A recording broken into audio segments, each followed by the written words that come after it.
What is up, everyone? Today we're gonna learn a bit about nodes.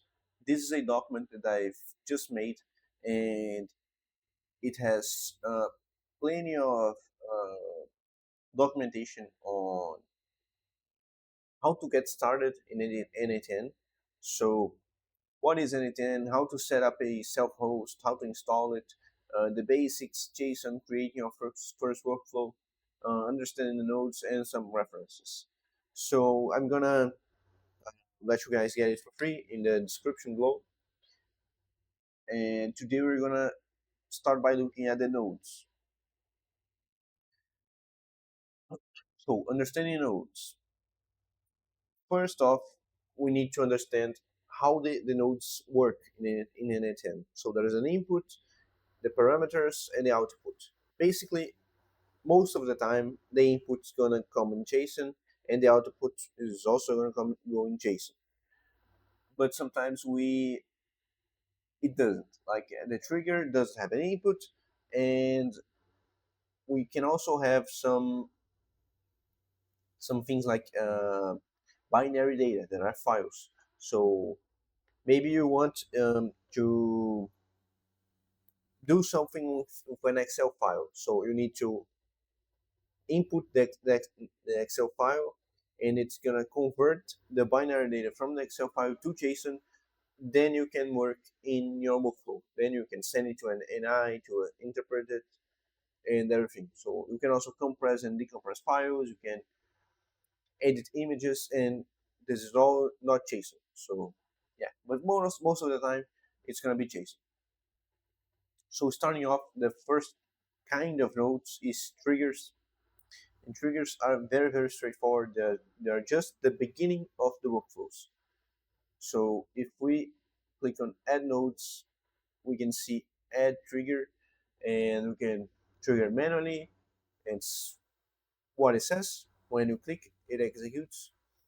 On app event, you're gonna use this when there's an integration with another app. So like when an email arrives in Gmail, or when a new role is added on Google Sheets or Excel, something like that. This is very useful when working with other applications. On schedule is basically on time, so every hour, every day, every week, every 5 minutes. On webhook call, let's just add this for you guys to see. Um, so n8n is going to provide you a link, and whenever you send a request to this link, it's going to activate the webhook. So you're going to use this basically when you're developing something and it all just something on your own, or it the application that you want to integrate doesn't have the correct integrations with it yet. So you can also use webhooks. Um, the next one is on form submission, so you can create forms, and then when it's submitted, the data, the workflow is going to start. When executed by another workflow, this is pretty straightforward. On chat message, yeah, also straightforward. Other ways, so we can execute the workflow whenever there's an error trigger, or whenever an MCP server triggers. So there's plenty of options. But most of the time you use on app event. While developing, you're gonna use trigger manually, and production is gonna be on app event, on a schedule, or webhook call. Sometimes form submissions, and sometimes executed by another workflow. So yeah, the next kind of node is actions. Action nodes are basically how you integrate your workflow with other apps like Google Drive, Google Sheets, Google Docs. These are all action nodes. So you can search right here in action in an app, and you basically have an integration with a lot of applications. So you can search right here, like Discord,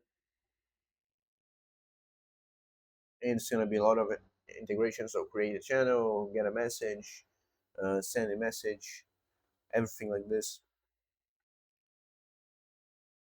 So yeah, and most of them are gonna require some kind of authentication for they need to know who you are and if you're logged in or not, so they get to so they can get you the right data.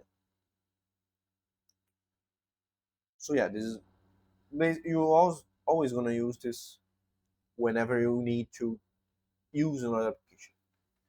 Um, the next kind of nodes is data manipulation, and data manipulation nodes will be used after you get the data and you need to mess with it.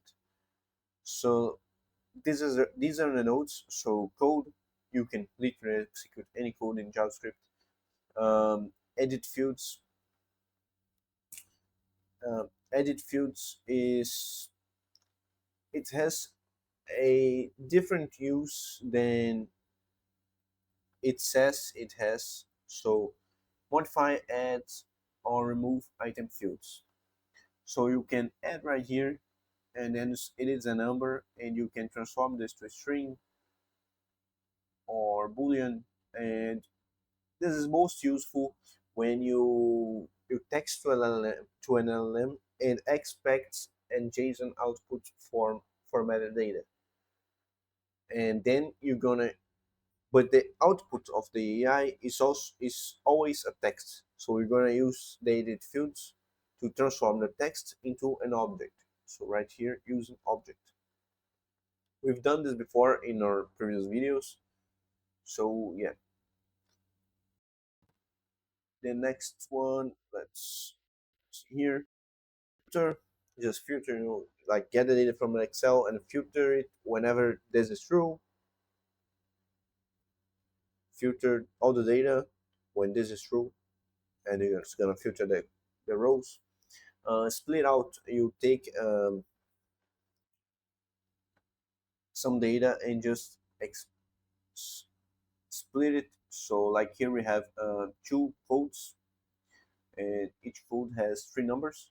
So we can use the split just as an example and use the code, and it's gonna split into six items. So we had two and now we have six, and we have the opposite, that is aggregate.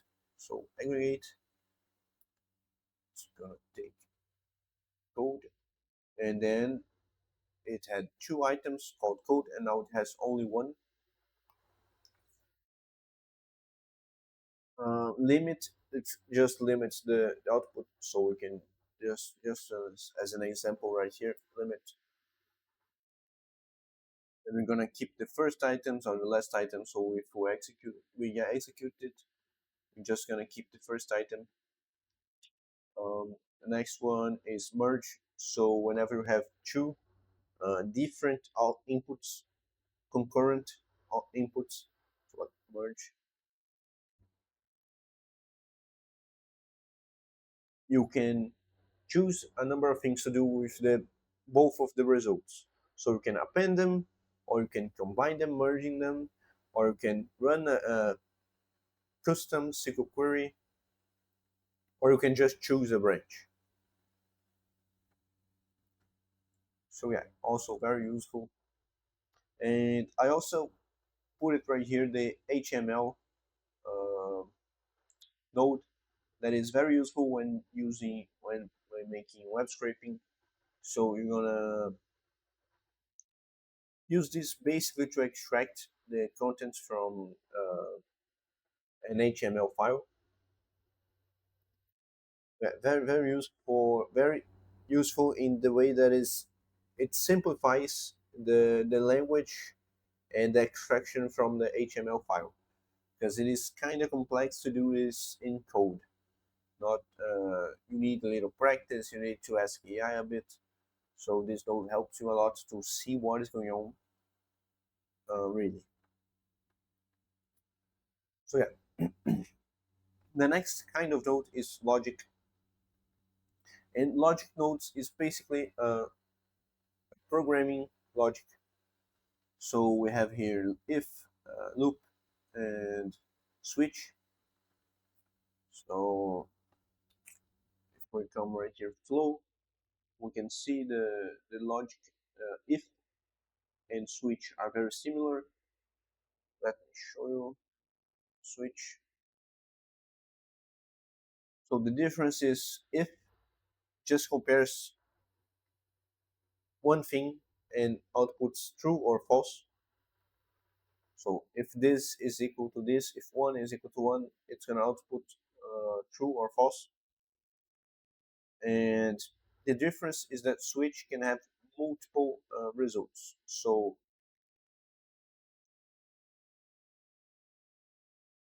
if code 0 is equal to 1, it's going to output something. If it is equal to 2, it's going to output something else.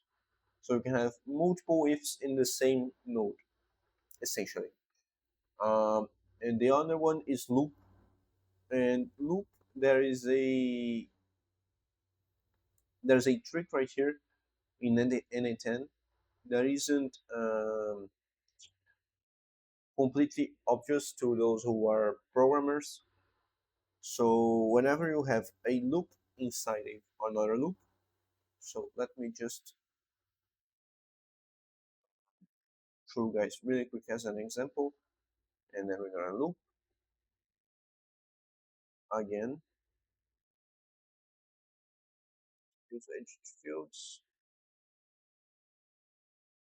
Okay, if we have a loop, another loop, let's see this.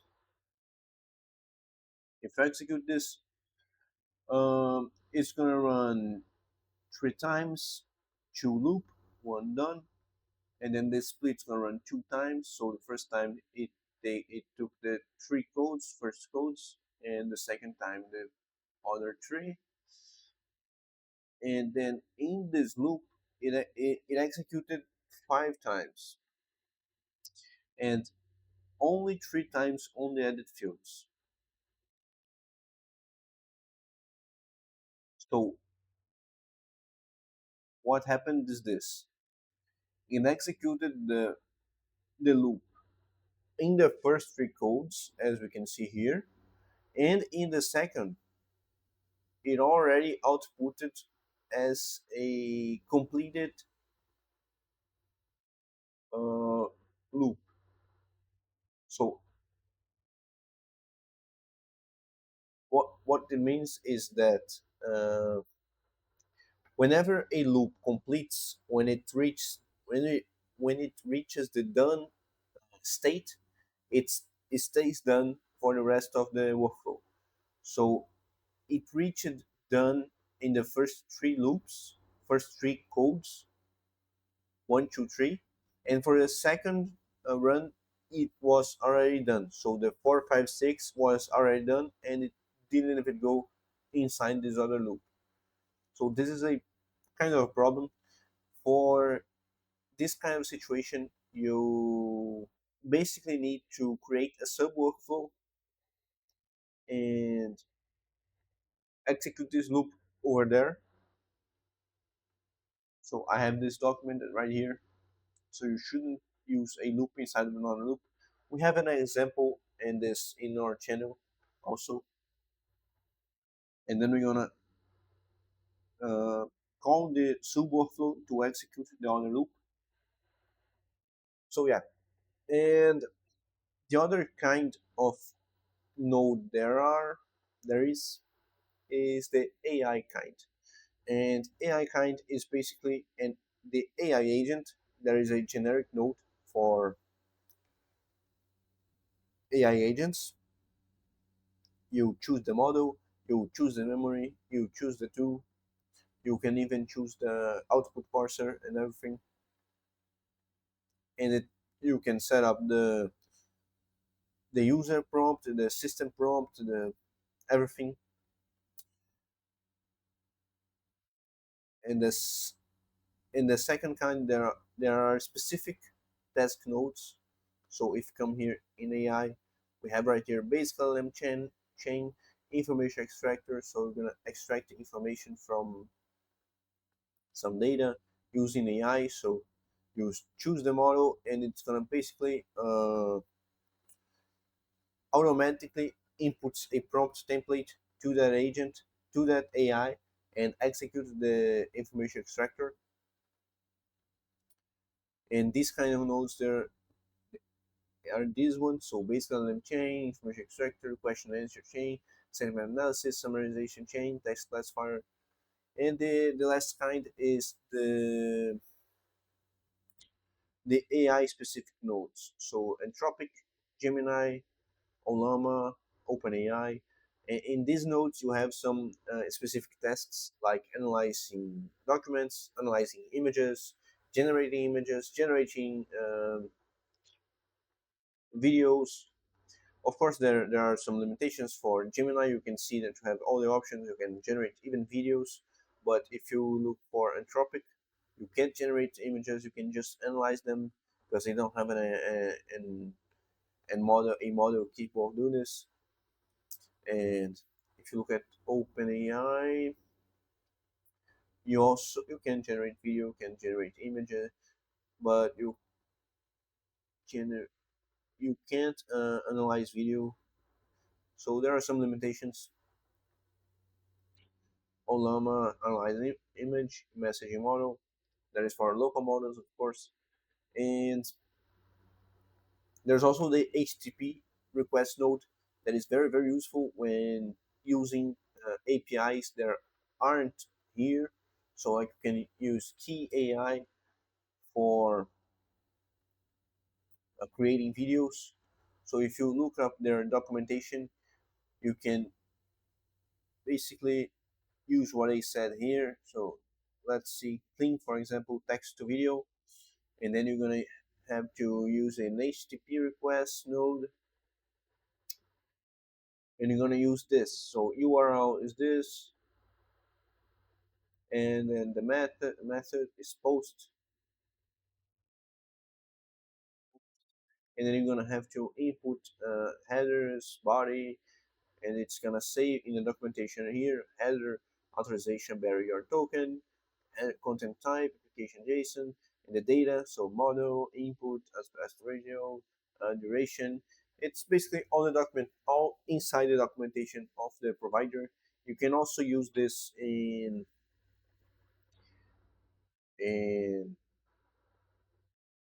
other kind of apps like Google Slides. You can use the HTTP request to the request. You don't need to use the Google Slides notes. You can use the HTTP request. So yeah, these are the main notes. We also have here in the guide some references, so you can see there are plenty of templates and workflows for you to look and learn and study, use as templates for your own use cases. So like there are 7,000 here, 3,000 here, a lot of GitHubs, so thousands of downloadable JSONs. Uh, as you can see here, there are over 2,000 in this one. Right here it says almost 8,000 workflows. So yeah, there are plenty of references right here for you to study and learn. And this document is gonna be available for you inside my inside the description of this video. If you want to download it, just check it, and it's very useful just for the beginners who don't even know how to install it, what is n8n, how do you compare with Zapier and Make, what are the differences, everything, and then the basics, what is JSON, creating your first workflow, everything. So yeah, I hope it helped you guys understand a little better about the nodes in n8n, and I see you guys in the next video.